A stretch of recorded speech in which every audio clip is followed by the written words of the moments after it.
Olá, irmãos. Saúdo cada um de vocês com a graça e a paz do nosso Senhor Jesus Cristo, amém? O nome é Miriam Anitta. Estou aqui para, juntinho com os irmãos, estudarmos um texto da irmã Gladys Seitz, que é mestre em educação, educadora religiosa e missionária de missões nacionais. Ela é gaúcha, mora lá em Porto Alegre, Rio Grande do Sul. E ela escreveu um texto chamado Banindo a Ansiedade.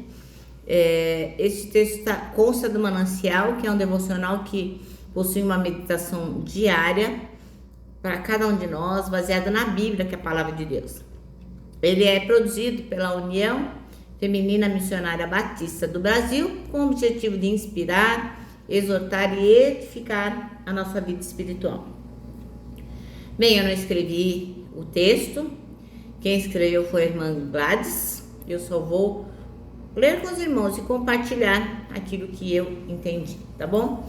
Isso esclarecido, vamos orar e pedir ao Senhor que nos ajude a compreender o que Ele tem para nos dizer.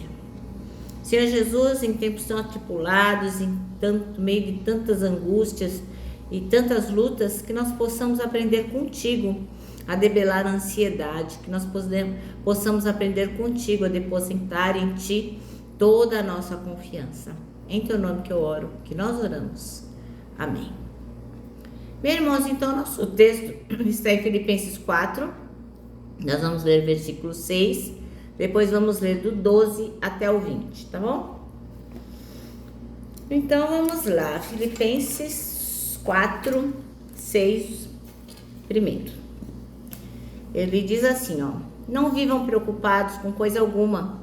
Em vez disso, orem a Deus pedindo aquilo que precisam e agradecendo-lhe por tudo que Ele fez.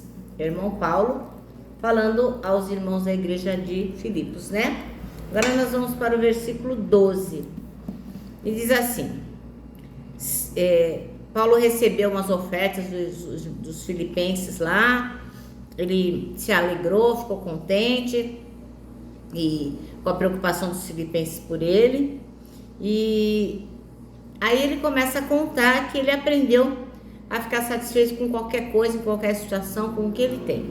Ele diz assim, ó: sei viver na necessidade e também na fartura. Aprendi o segredo de viver em qualquer situação, de estômago cheio ou vazio, com pouco ou com muito.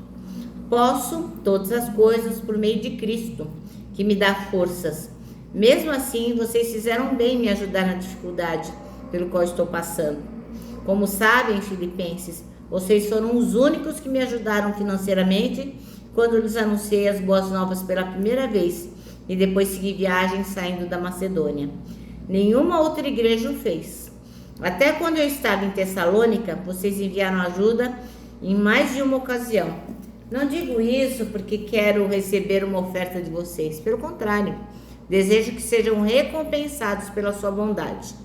No momento, tenho tudo o que preciso e mais. Minhas necessidades foram plenamente supridas pelas contribuições que vocês enviaram por Epafrodito. Elas são um sacrifício de aroma suave, uma oferta aceitável e agradável a Deus.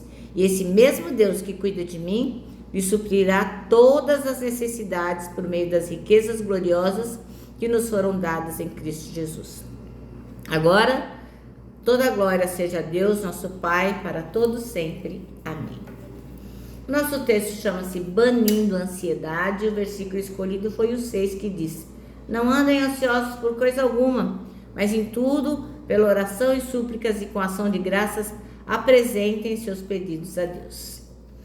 Bom, irmãos, então assim, se você olhar um pouquinho lá o tempo dos filipenses, como é que eles viviam, a pergunta é: você acha que eles tinham motivo para ficar com medo, ansioso ou não? Sim, a resposta é sim. Os filipenses tinham motivo para ficar ansiosos, porque eles estavam só se dando mal, né? Eles tinham muitos motivos para isso. Porque eles estavam sendo perseguidos por aqueles religiosos, né? Que achavam que eles tinham que cumprir a lei e, além de ser cristão, eles tinham que cumprir a lei, né? Os judaizantes. E aí, como eles acreditavam no sacrifício através de Jesus Cristo, porque eles acreditavam que Jesus Cristo veio para salvá-los, como nós cremos, aí os judaizantes achavam o quê? Que eles eram hereges, e então eles os perseguiam. Por outro lado, eles também eram perseguidos pelo Império Romano. Por quê? Porque o Império Romano achava que eles estavam querendo implantar um outro reino, achando que eles estavam servindo a outro senhor e não ao imperador. Então, eles eram taxados por traidores. Então, hereges de um lado, traidores do outro, todo o tempo as pessoas querendo matá-los. Olha que situação, não é para ficar ansioso? Você vai mandar seu filho para a escola, sabe lá se ele vai morrer, se não vai, se vai ter alguém ou malvado. Você vai trabalhar, será que alguém vai identificar que você é cristão, que você vai sofrer alguma coisa? Imagino, era a igreja perseguida de hoje, eram os filipenses naquela época. Não podia nem abrir muito a boca que eles poderiam morrer. Então, lógico que eles viviam angustiados e ansiosos o tempo todo, né? Por quê? Muitas vezes eles perdiam um emprego, eles perdiam oportunidades. Por quê? Porque eram cristãos. Imagine o que eles sofriam. Bom, então o apóstolo Paulo, que era o mentor dele, era o líder, era o que tinha ensinado a palavra, que tinha falado que Jesus Cristo salva, onde que ele estava? Estava preso, aguardando julgamento. Pense, irmão, pense se era fácil ser cristão naquela época. Então, logicamente que os filipenses estavam ansiosos, lógico. Mas Paulo, assim, imbuído de todo o direcionamento de Deus, ele vai orientando os filipenses dizendo, olha, não andem ansiosos por coisa alguma, não andem. Mas levem todas as suas preocupações a Deus em oração, pedindo e agradecendo, mesmo antes de saber a resposta. Isso é uma atitude de fé na vontade soberana de Deus, né? Então, muitas vezes a gente, quando Deus responde positivamente uma oração, a gente fala, ai, como Deus é bom, Deus é grande, Deus... Mas quando a gente não recebe a resposta na hora que a gente quer ou demora, aí a gente tem dificuldade em agradecer, né? Confiar e crer que Deus está no comando.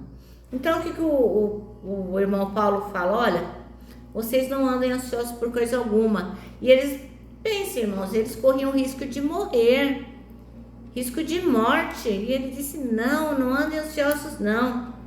Porque a preocupação pelas coisas da vida pode levar a gente numa ansiedade patológica. A gente pode ficar doente de tão ansioso, de querer saber o futuro, como vai se resolver, como vai pagar a conta, como vai ser amanhã, se vai ter ladrão, se vai ter emprego, tanta coisa que a gente pensa.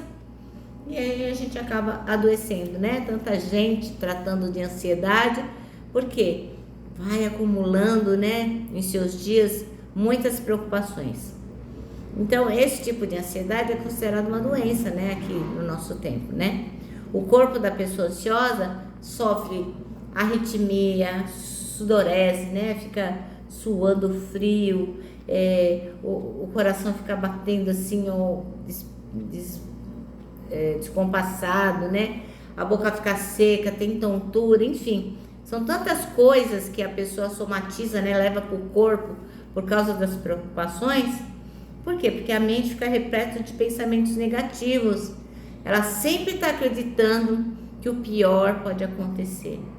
Mesmo que não tenha nenhuma evidência disso, mesmo que não tenha nada assim que demonstre que vai acontecer, ela acaba fraquejando na fé. Por quê? Tão ansiosa ela está que ela acaba não crendo que Deus pode mudar a situação. E isso vai angustiando ela, né? Então ela passa então a tentar resolver tudo sozinha e mete os pés pelas mãos. Então, irmãos, a ansiedade, quando ela passa da conta, ela precisa de ser cuidada no médico, no psicólogo, no psicanalista, enfim, precisa de medicação. Então, é por isso que é importante que a gente ouça o que o irmão Paulo está falando, o que a palavra de Deus diz, antes de a gente entrar numa situação que seja patológica, né, que precise de cuidados maiores. Paulo vai mostrando para a gente a confiança na verdade de que Deus vai suprir todas as nossas necessidades em Cristo Jesus. É isso que ele falou para os filipenses, né? Lá no 19, vou reler. Ele diz assim: e esse mesmo Deus que cuida de mim lhe suprirá todas as necessidades por meio de riquezas gloriosas que nos foram dadas em Cristo Jesus. Então, logicamente, irmãos, ser ansioso ao ponto de necessitar de medicação, de cuidados com profissionais especializados nisso, não é pecado, né? Tem gente que fala assim: ah, não, mas é falta de confiança em Deus. Ah, não, tem que deixar tudo nas mãos de Deus. Mas, irmãos, às vezes a gente precisa de um profissional para nos ajudar. Então, por exemplo, quando você vai fazer uma cirurgia, por que você toma anestesia? Confia em Deus que não vai doer, que não vai precisar, né? Então, ninguém faz isso, né? Agora, quando você quebra um braço, bota lá uma tala de gesso, engessa o braço, tá tudo certo. Ninguém acha que é pecado. E às vezes, quando a pessoa é ansiosa, fala aquele irmão, não confia em Deus. Então a gente não pode fazer assim. Pecado é ficar falando mal dos outros. O que a gente tem que fazer, o que o irmão Paulo está dizendo aqui, é que a gente possa crer em Jesus, ter certeza que nele há gloriosas riquezas, que não vai faltar suprimento, não vai faltar providência, não vai faltar direção, não vai faltar consolo. É isso que nós temos que buscar em Deus. Colocar nele todas as nossas ansiedades. Se passar da conta, já sabe, médico. Mas a orientação para todos os dias é essa. Não vai faltar providência, nem direção, nem consolo, nem suprimento. Pode confiar nisso, meus irmãos. E a gente sabendo disso, o que a gente faz? Descansa no Senhor, lançando sobre Ele toda a nossa ansiedade. Nosso manancial termina assim, em Cristo, há gloriosas riquezas. Deus nos supre de tudo o que nós precisamos. Não há lugar para preocupação. Amém? Bem, irmãos, então agora eu vou terminar dizendo que o abraço, é o encontro de dois corações. Por isso que eu vou deixar o meu abraço diário de urso, Lembrando que ele não dá certo em reunião de porco-espinho. Mas nós que sabemos como banir a ansiedade, para nós o abraço dá super, mega certo. Quero que vocês se lembrem também do nosso Salmo 73, versículo 26, que diz: Deus é a minha força, Ele é tudo que eu sempre preciso. E agora sim, eu me despeço com a palavra de ordem que é confia. Confia em Jesus.